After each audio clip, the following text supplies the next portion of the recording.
Hello everyone and welcome to FPL Stats. Once again, thank you very much for watching my video. I really appreciate it, guys, and I really do enjoy making these videos for you guys. So today I'll be talking about teams with the best fixtures from a defensive point of view.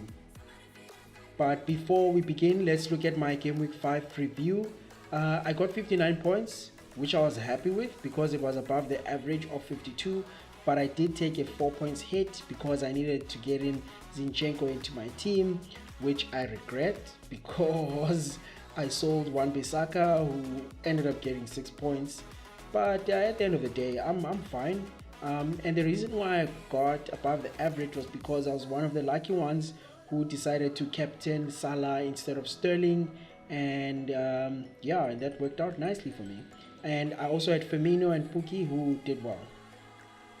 So for today's video, I'm looking for teams with good fixtures from a defensive point of view.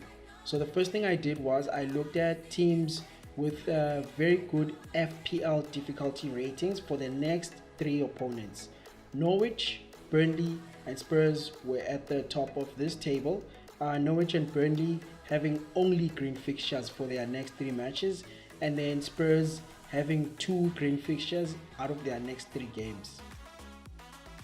Then I looked at teams which conceded the least amount of goals in their past 3 games.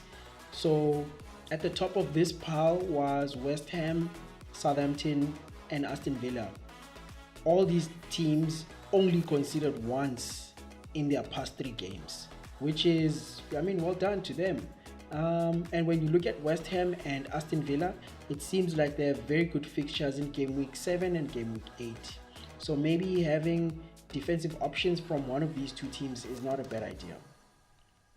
Then I looked at teams which conceded the least amount of goals versus their next 3 opponents last season in the same fixture. So at the top of this pile was Chelsea and City, only conceding once versus their next 3 opponents last season, and then Spurs all conceding twice out of their next 3 games and keeping a clean sheet against Leicester. So having defensive options from these 3 teams is definitely not a bad idea, especially for Chelsea, and I would expect City as well, because for their home games, I really don't see them conceding much. I know it's been a bit dodgy because of Laporte's injury, but I don't know. I'd still have a City defender. And then the next thing I did was I looked at teams with the highest clean sheet percentage versus their next 3 opponents over a 5-year period in the same fixture. I need to stress that it's in the same fixture.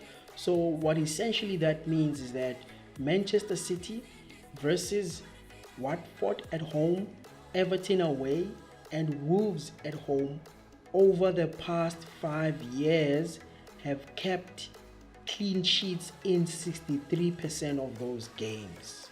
So that's a lot. It means we should expect 2 clean sheets in their next 3 games. And then Chelsea also made it to this list with 53%, and then Arsenal made it to this list with 50%. So having defensive options from these teams is not such a bad idea.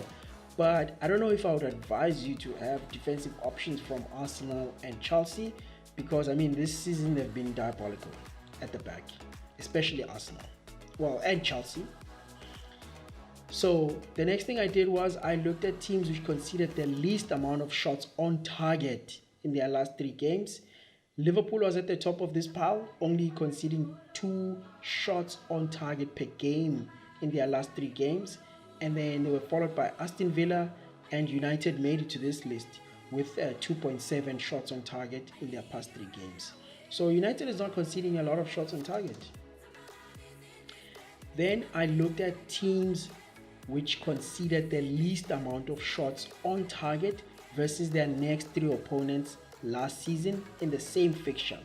So Manchester City was at the top of this list with only 0.7 shots on target per match versus their next 3 opponents, last season, and then they were followed by Liverpool with 3 and United with 3.3 shots on target conceded per game versus their next 3 opponents.